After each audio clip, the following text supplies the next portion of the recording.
Au lendemain du référendum de septembre 1958, qui avait divisé la classe politique africaine et provoqué l'émiettement de l'Afrique francophone, les fédéralistes Modibo Keïta, Senghor et Mamadou Dia poursuivent leur combat pour la mise en place d'une fédération.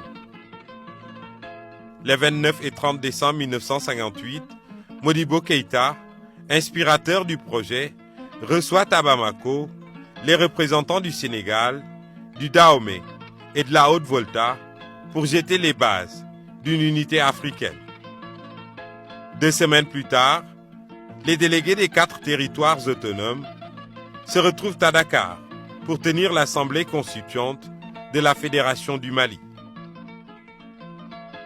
Le 17 janvier 1959, le projet de constitution fédérale est approuvé à l'unanimité par les 44 délégués de l'Assemblée constituante. Suite à la défection du Dahomey et de la Haute-Volta, les représentants du Soudan et du Sénégal se réunissent en Assemblée législative fédérale le 4 avril 1959 à Dakar. L'Assemblée porta Senghor à sa tête et investit Modibo Keïta comme chef du gouvernement fédéral. La Fédération du Mali est en marche. Même si le Mali réaffirme son adhésion à la communauté franco-africaine, il n'en réclame pas moins son indépendance.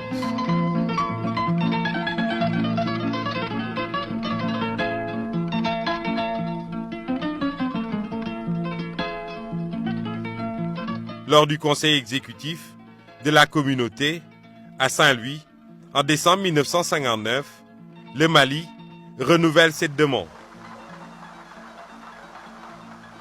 De Gaulle finira par lâcher du lest, mais il faudra attendre le 20 juin 1960 pour que la Fédération du Mali accède à la souveraineté internationale.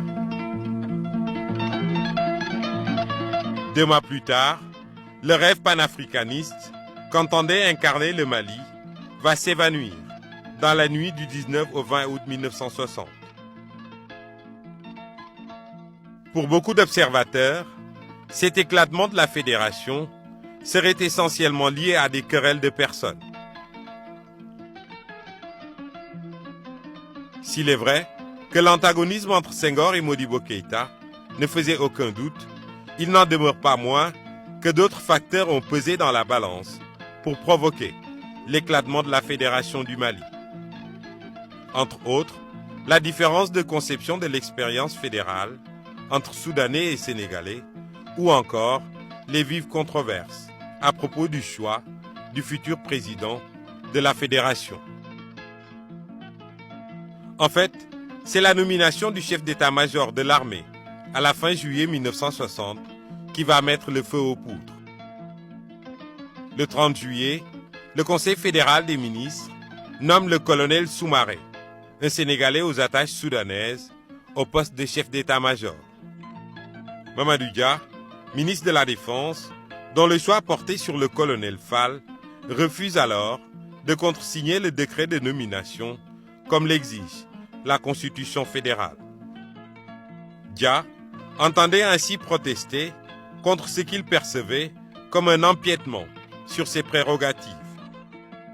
À partir de ce moment-là, l'histoire s'accélère. Chacun des 2 camps cherchant à s'assurer à tout prix le contrôle de la situation. Tandis que Mamadou Dia obtient la fidélité des militants du parti en mobilisant les coordinations de Thiès, Louga et Kébémer, Valdiodio Ndiaye, ministre de l'Intérieur, donne des instructions à ses services de sécurité pour faire face en cas d'éclatement de la Fédération. Prévenu des activités menées par les responsables sénégalais, Modibo Keïta convoque le 19 août à 21h le gouvernement fédéral. Un seul ministre sénégalais, Boubacar Gueye, participera à cette réunion qui décidera de la destitution de Mamadou Dia du poste de vice-président du gouvernement fédéral. Dans la foulée, l'armée est déployée. Les principaux établissements administratifs, et notamment la radio, sont occupés par la Grande Muette. La gendarmerie, déjà requise par Mamadou Dia, refusera, elle, de jouer le jeu, s'abritant derrière un décret, soumettant les corps de gendarmerie des deux pays à la seule autorité des gouvernements locaux. Une véritable course de vitesse s'engage alors entre Soudanais et Sénégalais pour avoir la haute main sur les forces de sécurité présentes sur le territoire sénégalais. Au final, les Sénégalais obtiennent la fidélité de leurs troupes et dans la nuit, le colonel Soumaré est arrêté. Il est tout de suite remplacé par le colonel Fall.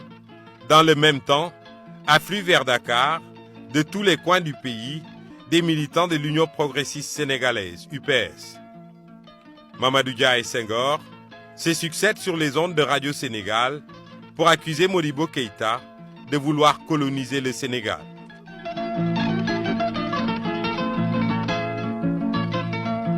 La cause est entendue. À 2 heures du matin, le Parlement sénégalais se réunit en urgence pour proclamer l'indépendance du Sénégal et abroger la loi portant transfert des compétences à la Fédération du Mali, signant ainsi l'arrêt de mort de cette dernière. Le 21 août 1960, à 18h30, les autorités soudanaises sont contraintes d'embarquer dans un train destination Bamako.